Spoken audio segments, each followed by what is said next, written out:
Problem solve करेंगे जो related है test of hypothesis about the difference between two population proportions. हमारा problem कुछ इस तरह से है कि मेल्स और फीमेल्स से क्वेश्चन आस्क किया गया है, ठीक है, आस्क किया गया है कि अगर उन्हें फर्ज करें $100 जो है वो मिल जाए, ठीक है, बाय मेल, जो कि उनके नेबर के मतलब आप समझ लें कि एड्रेस उनको था लेकिन गलती से उन्हें अगर मिल गया, ठीक है, तो क्या वो वापस करेंगे अपने नेबर को ये $100? तो इस क्वेश्चन पे मतलब आप ये देखें कि 69 मेल्स में से अगर सैंपल के तौर पर हमने लिए हैं 69 मेल्स, तो 52 ने कहा है यस, वो रिटर्न कर देंगे अपने नेबर को, ठीक है, जबकि 131 फीमेल्स से जब ये क्वेश्चन पूछा गया तो उनमें से 120 ने कहा है यस, ठीक है।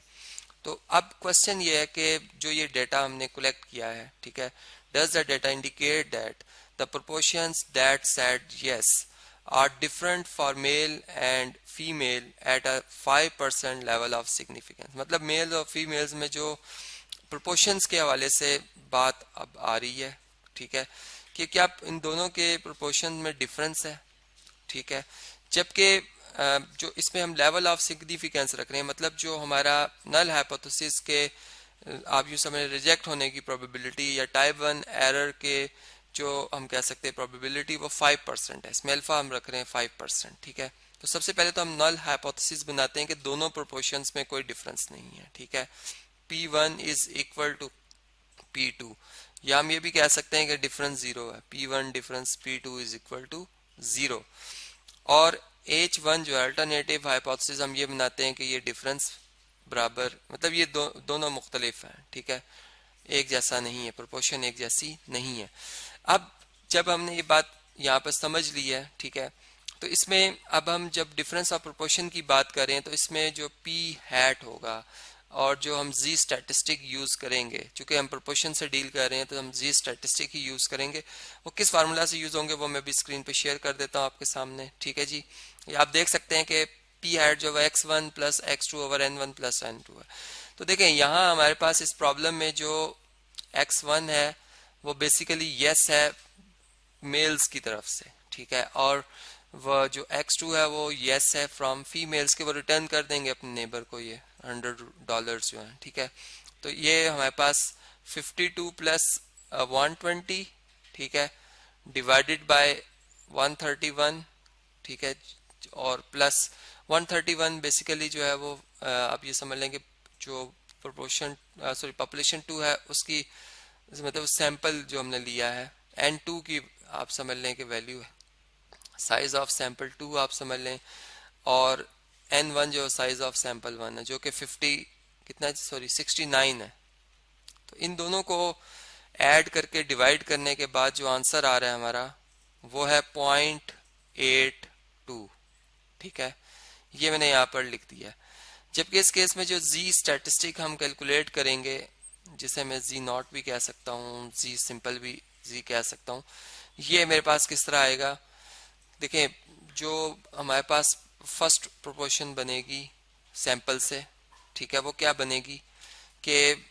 आउट ऑफ आप ये समझ लें 69 52 ने यस कहा था, 52 ओवर 69, ठीक है, तो ये वैल्यू मैंने कैलकुलेट कर रखी है, ये बनती है 0.75, इसको मैंने अप्रॉक्सीमेट किया हुआ है, ठीक है, ये 75 से आगे राउंड डाउन किया हुआ है मतलब,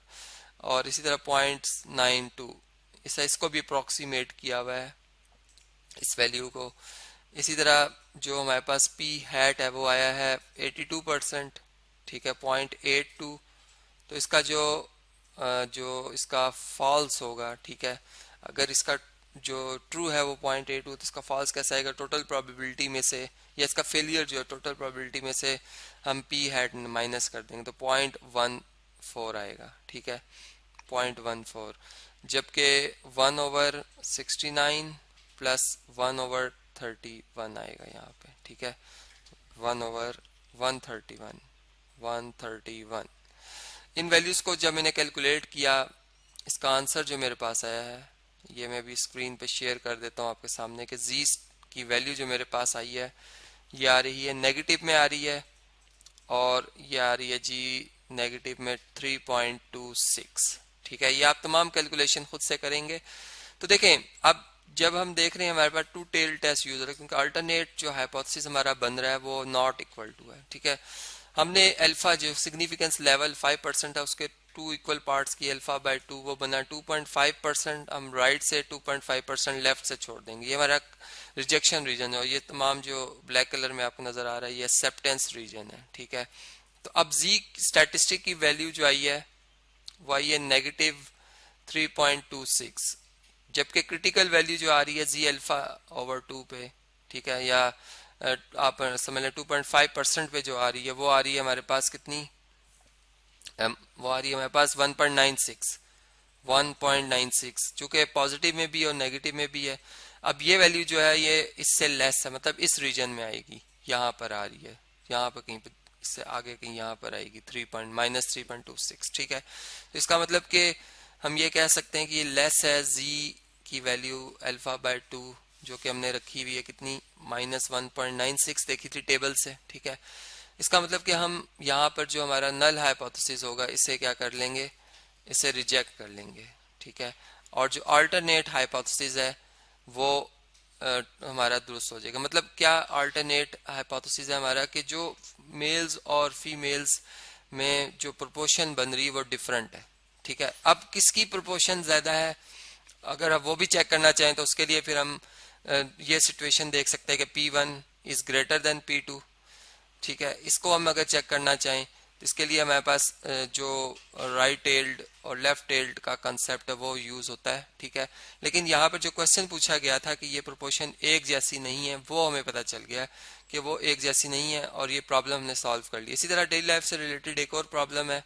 जिसमें कि 1980 में एक सर्वे के बाद पता चला सैंपल में 750 मेन जिनकी एज 20 से 34 ईयर थी, ठीक है, उसमें से 130 ऐसे मिले जो कि ओवरवेट थे, ठीक है। जबकि 1990 में 700 बंदे सिलेक्ट किए गए मर्द जिनकी एज 20 से 34 थी और उनमें 160 जो है वो ऐसे थे जो ओवरवेट थे। अब इसमें लेवल ऑफ सिग्निफिकेंस 5% रखते हुए जो कि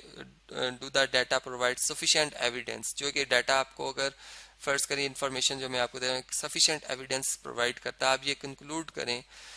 कि जो आदमी है जिनकी एज 20 से 34 साल है या 20 से 20 से 34 ईयर ओल्ड है, ठीक है,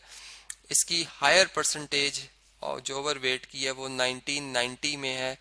देन 1980। तो ये चीज़ आपने अब खुद कैलकुलेट करनी होगी।